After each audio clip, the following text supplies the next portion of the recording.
రోజు ఒక పండుగ వాతావరణం లోపల మన తెలంగాణ రాష్ట్ర వ్యాప్తంగా 31,000 కోట్ల రూపాయలు మాఫీ చేసుకుని ప్రతి నియోజకవర్గంలో కూడా రైతు వేదికల దగ్గర ముఖ్యమంత్రి గారే స్వయంగా రేవంత్ రెడ్డి గారు రైతులతో ముఖాముఖి మాట్లాడి మన వికారాబాద్ జిల్లాకు 256 కోట్ల రూపాయలు మాఫీ చేసినందుకు చాలా సంతోషంగా ఉంది.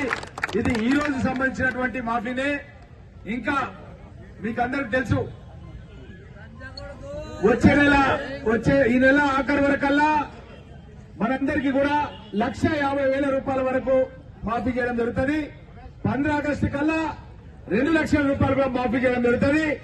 ఇవన్నీ కూడా కలిస్తే ఇప్పుడు మన జిల్లాకు వచ్చినటువంటి 256 కోట్లకు రెట్టింపు అంటే దగ్గర 500 కోట్ల రూపాయలు మన వికారాబాద్ జిల్లాకు మాఫీ కాబోతుందన్న విషయాన్ని కూడా మీకు అందరు కూడా తెలియజేస్తూ, అదేవిధంగా మన పరిగి నియోజకవర్గానికి మన పరిగికి 16 కోట్ల రూపాయలు, పరిగి నియోజకవర్గానికి 16,54,00,000 రూపాయలు మన పరిగి మండలానికి శాంక్షన్ అయిన విషయాన్ని కూడా తెలియజేస్తూ, అదేవిధంగా చౌడాపూర్ మండలానికి 11,65,00,000, దోమ మండలానికి 16,38,00,000, పూడూరు మండలానికి 12,11,00,000, గండేడు మండలానికి 23,61,00,000, మహమ్మదాబాద్ మండలానికి 19,14,00,000. మొత్తం మన పరిగి నియోజకవర్గానికి వికారాబాద్ జిల్లాలోనే అత్యధికంగా 112,72,00,000 రూపాయలు విని ఎరుగని రీతిలో మన దేశానికి స్వాతంత్ర్యం వచ్చినప్పటి నుంచి ఇప్పటి వరకు మన పరిగి గడ్డకు 112,72,00,000 రూపాయలు మొట్టమొదటిసారిగా మాఫీ అయినందుకు రేవంత్ రెడ్డి గారికి పేరు పేరుగా ధన్యవాదాలు తెలియజేస్తూ, గతం లోపల వరంగల్ రైతు మీటింగ్ లోపల రాహుల్ గాంధీ గారు ఇచ్చినటువంటి హామీ, తెలంగాణలో కాంగ్రెస్ ప్రభుత్వం తీసుకురండి 2 లక్షల రూపాయలు మాఫీ చేస్తామని చెప్పి రాహుల్ గాంధీ గారు మనకు వరంగల్ డిక్లరేషన్ లో మాట ఇవ్వడం జరిగింది. ఆ మాటను నిలబెట్టుకోవడానికి మన గౌరవ ముఖ్యమంత్రి రేవంత్ రెడ్డి గారు 2 లక్షల రూపాయలు మాఫీ చేయడం జరిగింది.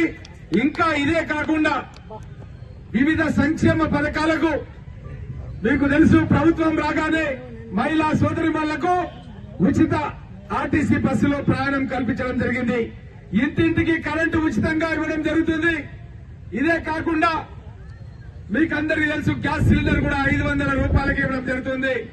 మహిళా సంఘాలకు ఒక్కొక్క సంఘానికి 10 లక్షల రూపాయల చొప్పున రుణమాఫీ చేసి వాళ్ళకు వడ్డీ లేని రుణం ఇచ్చి ఇన్సూరెన్స్ సౌకర్యం కూడా కల్పించి అనుకోని సందర్భంలో భర్త చనిపోయినా భార్య చనిపోయినా కుటుంబానికి 5 లక్షల రూపాయల ఇన్సూరెన్స్ వచ్చే విధంగా ప్రభుత్వం చర్యలు తీసుకోవడం జరిగింది. ఇంకా ఆరోగ్యశ్రీ పథకం కింద 5 లక్షల రూపాయలు ఉన్న దాన్ని 10 లక్షల రూపాయలకు రాజీవ్ గాంధీ ఆరోగ్యశ్రీ పథకాన్ని పెంచడం జరిగింది. ఇంకా ఇదే కాకుండా రైతు భరోసా పథకాన్ని 5,000 నుంచి 7,500 రూపాయల వరకు పెంచడం జరిగింది. దాన్ని కూడా తొందరలోనే అమలు చేయడానికి మంత్రివర్గ ఉపసంఘాన్ని ముఖ్యమంత్రి గారు అపాయింట్ చేసిర్రు. తొందరలోనే రైతు భరోసా కూడా ఒక్కొక్క ఎకరానికి 7,500 చొప్పున ప్రతి 6 నెలలకు ఒకసారి 2 పంటలకు ఇవ్వడం జరుగుతున్న విషయాన్ని కూడా మీకందరికి కూడా తెలియజేస్తూ, అదేవిధంగా ఈ యొక్క నెల ఆఖరికి 1,50,000 ఉన్న వాళ్ళందరూ కూడా డబ్బులు వాళ్ళ ఖాతాలో పడతాయి. వచ్చే నెల 15 ఆగస్టు కల్లా 2 లక్షల రూపాయల వరకు మాఫీ అవుతాయి. ఇదే కాకుండా ఇది రుణమాఫీ పథకం.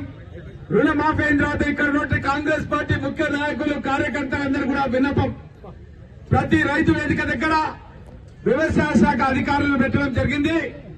అక్కడ వాళ్ళకు సంబంధించినటువంటి ఆధార్ కార్డు, బ్యాంకు పాస్బుక్, వాళ్ళ యొక్క వ్యవసాయానికి సంబంధించిన పాస్బుక్లు అన్ని కూడా అక్కడ వ్యవసాయ శాఖ అధికారులకు ఇస్తే వారం రోజులలో దగ్గర మన పరిగి నియోజకవర్గానికి 500 కోట్లు మళ్లీ రుణాలు కూడా రాబోతున్నాయన్న విషయాన్ని కూడా మీకు అందరూ కూడా సందర్భంగా తెలియజేస్తున్నాం.